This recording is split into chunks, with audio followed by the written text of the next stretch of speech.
Joining us now is Kelly Sadler with the pro-Trump America First Action Super PAC. So, Kelly, I'm wondering if all this talk from the Democrats and their friends in the media talking down the economy is beginning to seep in.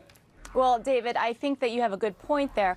This poll was taken last week, and we know that the markets were in turmoil last week. Also, in addition, it seems like reporters in the mainstream media and Democratic presidential candidates are all but rooting for a recession, and that's really sad if you look at it. There was an inverted yield curve that happened on Wednesday that sent through headways, a tidal wave of media attention.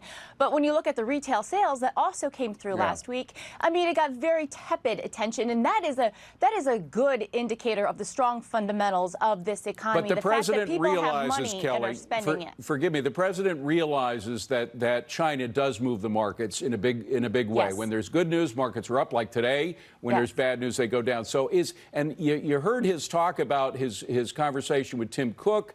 Kind of being sympathetic to Apple's problems with the tariffs and everything. It does seem like he's giving in certain areas with regard to tariffs, or at least listening more. Well, he's listening, and you know, he very closely pays attention to the stock market and what these companies say when they come into the Oval Office. You had Peter Navarro yesterday saying that part of the decision to delay the tariffs until the December Christmas season was because a lot of these companies had dollar contracts and they couldn't kind of pass the burden along to China. So that was a concession that the administration made clear to the markets. But one of the things that the markets and the investors and Wall Street need to realize is that this trade war is about, the U.S. taking on China and for all of their unfair trade practices. And it is not going to be an easy thing to resolve. And this president is committed to this issue. It was one of the key components that he ran on. And so there will be fluctuations in the markets. And so what companies need to do, what the Wall Street needs to do, what the president said yesterday, is take your supply chains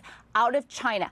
Source them elsewhere, because we will have volatility when it comes to this issue. Right. Well, those that can do it are doing it. Those that can't, I mean, Apple has so many iPhones that they sell in China. They can't divorce themselves from China. And of course, GM sells more cars in China than they do in the U.S. So it's those companies I think the president is giving an ear to. Kelly, great to see you today. Thank you for being here. Appreciate it. Happy Monday. Happy Monday, Here's a look David. at future.